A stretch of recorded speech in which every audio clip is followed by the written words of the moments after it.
So we are ending up with the Second World War. The atom bomb has been dropped, which has been highly controversial ever since that point. But the war is over. Japan has finally surrendered after the second bomb was dropped, not after the first one on Nagasaki. And the question now becomes, now what? Franklin Roosevelt has died suddenly in April of 1945, and all of a sudden, Harry Truman, who knew nothing about the atomic bomb, who was not placed in important roles, is now president. And Harry Truman has some major decisions to make and to basically put the world together after World War II. So I'm ending with the last couple of slides on the World War II file and then moving on into the Cold War. Okay, if you look at slides number 27, 28, 29 under the World War II file, you can see at the end of the war, everything is in chaos. Russia has moved in towards Germany from the east. We, with Britain, have moved into Germany from the west, and Germany has surrendered. Japan has just surrendered, and there are two major conferences that are held. The first in Yalta in southern Russia, the second one in Potsdam, which is in eastern Germany, to try and put the world together after the war. Yalta is the first one. It is held in February of 45, and Roosevelt is still alive. If you look at slide number 28, I think it is, you can see the big three at Yalta, which are Winston Churchill, which are Franklin Roosevelt, and which are Joseph Stalin, Uncle Joe as they used to call him. Franklin Roosevelt did not die till April of 45, but you can see what's happening here. Roosevelt clearly is ill. He does not look well. He dies like 2 months after this. He has congestive heart failure, which they didn't know very much about at the time, and he is failing. As Churchill said, he was surrounded with a lunatic on one hand, a president who could not act, which was Roosevelt, who was ill, and the other who did not know, and that's Stalin. So Churchill is the real power here. The Russians are very close to Berlin. They have moved in. They have occupied Poland. They have occupied most of Eastern Europe. Britain and America protested, of course. This was not according to the settlement at the Treaty of Versailles after World War I, but they refused to leave. So the question at Yalta was what to do about Eastern Europe. What do you do about the Russians who have occupied half a dozen countries? And Churchill, who's the real negotiator here, basically trades Greece for Eastern Europe. You're not going to get the Russians out without a war. They are there. They have no intention of leaving. And what he does is basically promise, okay, we will leave you alone in Eastern Europe if you leave Greece alone, if you don't invade and take over Greece. Churchill also got Russia to promise free elections in the future in these countries in Eastern Europe. Of course, this never happened. They were never done. And Russia said, we have to keep Poland because we have to protect our borders from Europe. Franklin Roosevelt basically is trying to avoid a continuation of the war, and he goes along with it. The second conference is at Potsdam, which is in Eastern Europe, and that is in July of 45. Roosevelt is dead. Truman is now president of America. Truman was a very different person than Roosevelt. He was very blunt, direct, very immediate. Not a good negotiator, not as conciliatory. You can see from those photos, Franklin Roosevelt is fairly favorable to Stalin. He said, I can work with this guy. I don't like his ideas, but we can manage here. Truman, you can see in the next photo, clearly does not like Joseph Stalin. He said, I don't trust this guy as far as I can throw him, and that's not too far. So at Potsdam, you have Truman, and you have Stalin and Churchill again.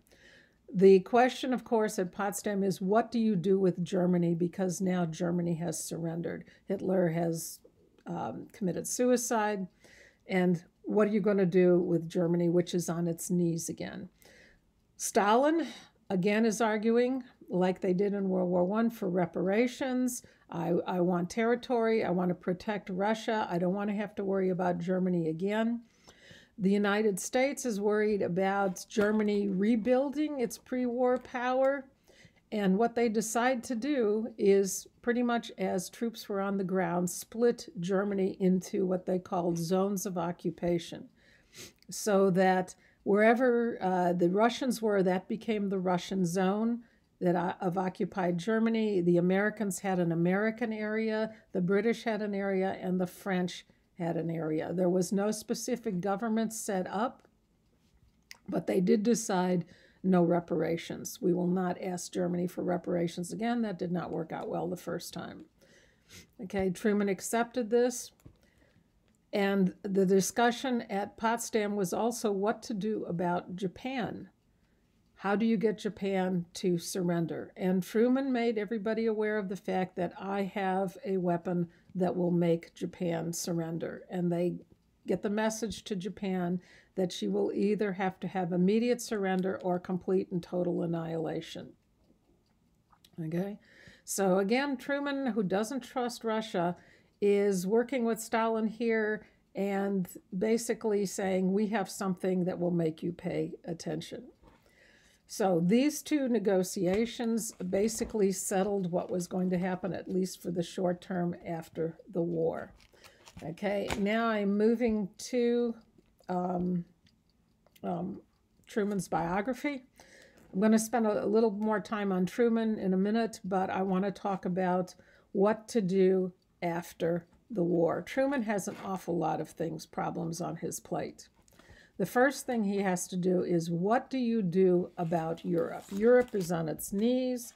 This is very different than World War I. It was not localized in a small area. Huge portions of Europe are in shambles. All of Germany is bombed to slush. People are starving. They have no housing. They certainly have no food. What do you do about it?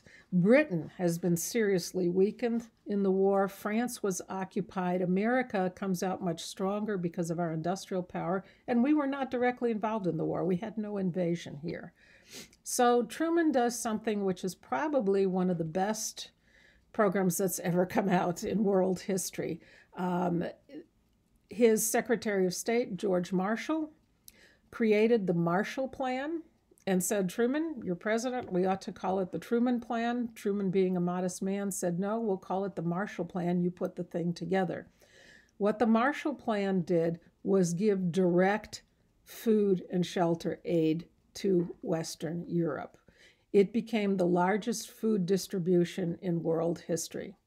So Europe is completely demolished, large portions of it. In addition, the winter in 45 and 46 in Europe were some of the coldest in a century. So not only are they on their knees, but they have severe winters. Many of the crops were destroyed, and there were droughts the following summer. So food in Europe is a serious problem. There were millions of people who had no land, who had no house, who had nothing. Britain is also included in this. They continued their rationing long after the war. In France, there were bread riots. People didn't have bread to eat. They had nothing. So what are you going to do about it? The Marshall Plan, which everybody in Europe remembers quite well of that age. In 2 years, we distributed food and shelter aid all over Europe. And this is not just to our allies. We also extended aid to Germany, to Italy, to Eastern European countries, to anybody who needed the help. So unlike World War I, we are helping our defeated enemies. We distributed 900 million bushels of wheat. That created 70 billion, with a B, loaves of bread. People had bread to eat. Good example, I know in Greece in 1948, almost all the bread that was baked in Greece came from wheat from America. Literally, we fed Europe. And they have never forgotten this. When I lived in Germany for a year, this happened twice to me. We were sitting at some little tavern thing, or Oktoberfest, I forget what it was. Twice, elderly Germans came over to us. This was in the 1980s. This was a long time ago, but the war generation was still alive then. And obviously they had heard us talking in English. They came over and asked to buy us a round of beers. Why are you doing that? The first answer guy, we just love Americans. We're very happy with Americans. That was the generation that remembered we kept them from starving after World War II. We brought them materials, we brought them food. The second guy was more interesting. He came over and said, I want to buy you a round of beers. And I said, thank you very much. Why are you buying us a round of beers? And he said, I really, really love Americans. I love America. And I said, when were you there? Because I knew he's World War II age. And he said, oh, I spent a year in Georgia in 1944. And I said, oh, well, that's unfortunate. Maybe you could come back sometime? And he said, oh, no, I'd much rather be in a concentration camp in Georgia. Where else would he have been? He would have been on the Russian front and probably been killed. So Europeans, up until recently, have been very, very positive about Americans, largely because of the Marshall Plan. They remembered we helped them after World War II. Why do this? First of all, it's humanitarian. Millions of people are starving. Second reason for doing the Marshall Plan, if we don't help Europe, who will? Russia will. The communists will come in. So by helping them, we are also creating allies. As Truman said, only the American farm products can save Europe for democracy. The best example of the American dream of plenty is in food. Okay, I'm quoting Truman again there. Russia was having trouble feeding itself, but Russia would have stolen from its own people to help get allies in Europe. The third reason is you help Europe get on its feet, you create allies, you create friends. They are also a good market for American products after the war because everything is destroyed in Europe. They need washing machines, they need refrigerators, they need irons, they need everything that we produce. So this is economic and political and humanitarian above all else. Okay, moving into the Cold War file, we are talking about containment. If you look at the second slide in that file, you will see the map of communist countries after World War II. Very end of the war, okay, or let's say before World War II, 1940. What countries in the world are communist? Just Russia. That was it. At the end of World War II, what countries are communist? All of Eastern Europe is now under Russian communist control. So Russia has expanded a great deal, and shortly thereafter, in 1949, China, which is huge, also becomes communist. All conflict after World War II becomes American versus Russian conflict, even when it doesn't directly involve us. So we had two main problems. How do you fix Europe after the war? And Truman's other problem is, how do you stop communism? You can't eliminate Russia unless you're going to bomb it with atomic power, but Truman's idea was to contain communism, to keep it from expanding. How do you do this? Again, you control particularly strategic areas. The real problem with containment is what comes after containment. Do you stay in a Cold War forever? Cold War as opposed to hot war. Hot war, you're actually shooting at each other. Cold War, you're still enemies, but there's no active conflict. And we have been in a Cold War with Russia ever since 1945.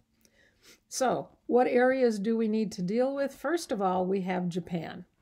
Russia was in the Pacific. She has a Pacific coast, just like we do.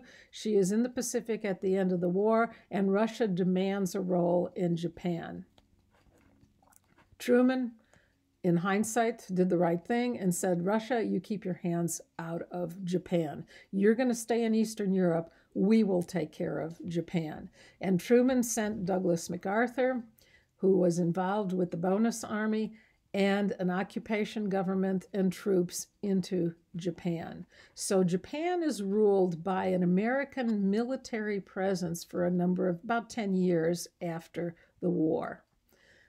Russia did get a few of the small islands and keeps fighting over this today. Even today, there's argument over Japan and Russia over a few of the islands, very tiny little islands. But we occupied Japan. We did what America does best. We helped rebuild infrastructure. We set up a democratic government. And in about 10 years, we left. The Japanese today are also very fond of Americans. They also remember we came in, we fed the country, we rebuilt the infrastructure.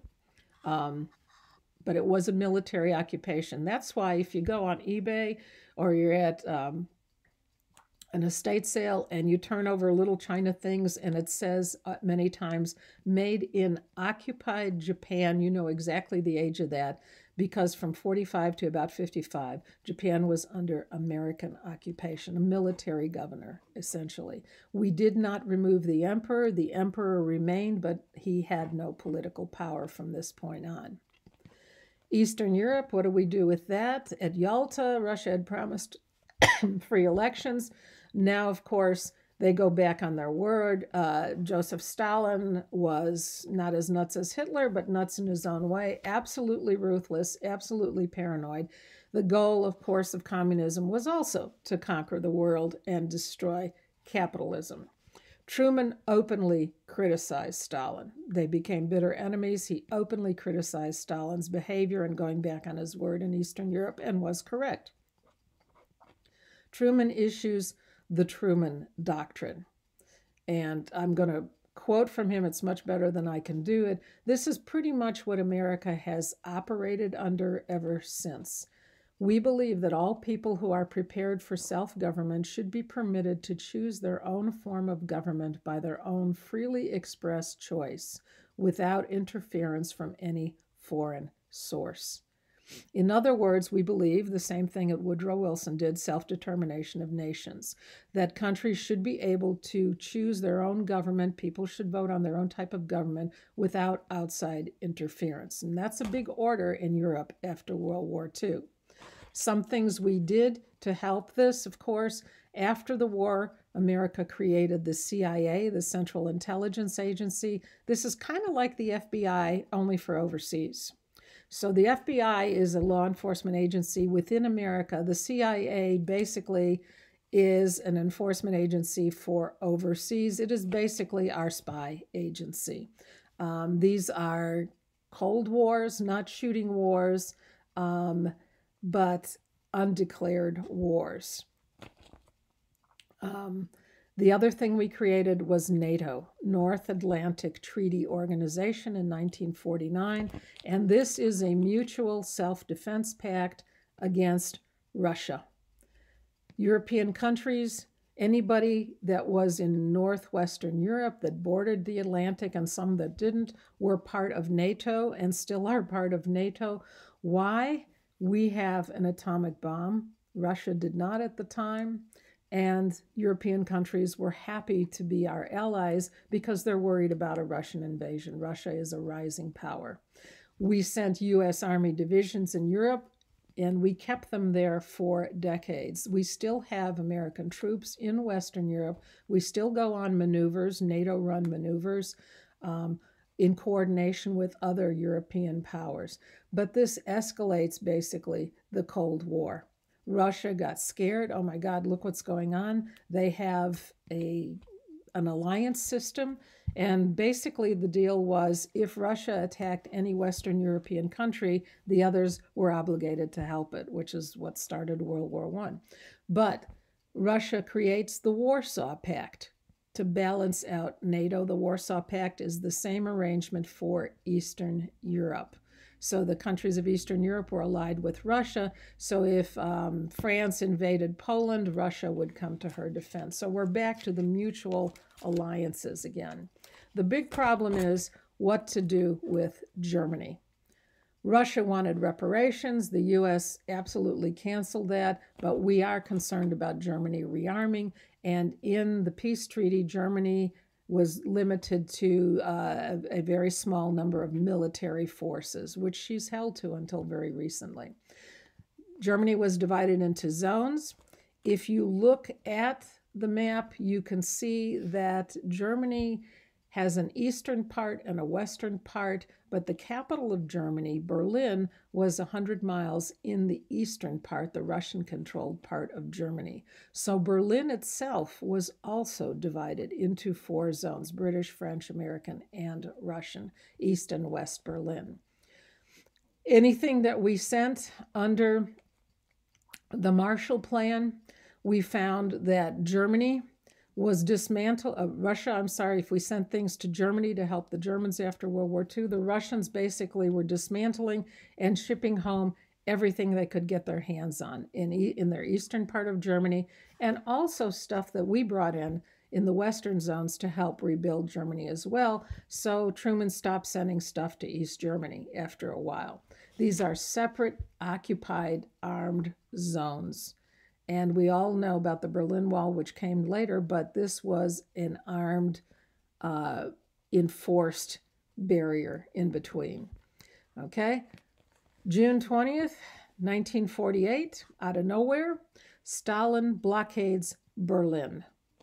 Why? Stalin's assumption is that it's 100 miles in the Russian zone, that the Allies will have to abandon Berlin and it will become completely under Russian control. There are 2 million civilians at the time in Berlin and about 100,000 U.S. and Allied troops as well there. Harry Truman, you're president, you have options. What are you going to do about the Russian blockade of Berlin? They cut off all land transport to Berlin. The roads were closed, the railroads were closed. You can fight the Russians. His military advisor suggested just drop the bomb on them, just nuke them. Harry Truman vetoed that. We're not using that thing again. You can abandon Berlin. You can give it to the Russians. It's a very difficult problem to deal with. It's 100 miles in Russian territory. They came up with a third option. They came up with the Berlin Airlift. 24 hours a day for 6 months, U.S. planes, strictly U.S. planes, bring food and medical supplies into Berlin. 24 hours a day. 5,000 tons a day by plane. The record at one time was 13,000 tons. You are talking planes lined up. As soon as one took off, the next one would land. We, over 6 months, brought in close to 5 billion pounds of food and medical supplies. We have to feed 2 million civilians and 100,000 troops. This was very famous. When John F. Kennedy was first elected president in 1960, he went and visited Berlin and made a very famous speech in front of the Brandenburg Gate where he said in German, "Ich bin ein Berliner," which means in German, "I am a Berliner. All free people stand with the people of Berlin." We refused to give Berlin to the Russians. Now, Russia has a choice. What can you do about this? Russia's choices were to attack back, to shoot planes out of the air, shoot the supply planes out of the air, to attack on the ground. For whatever reasons, we don't know Stalin's thinking, he left it alone. The airlift continues for 6 months until Stalin finally gave up and opened the land routes again. So we kept Berlin free as a symbol of freedom. And later on, the Berlin Wall also came down.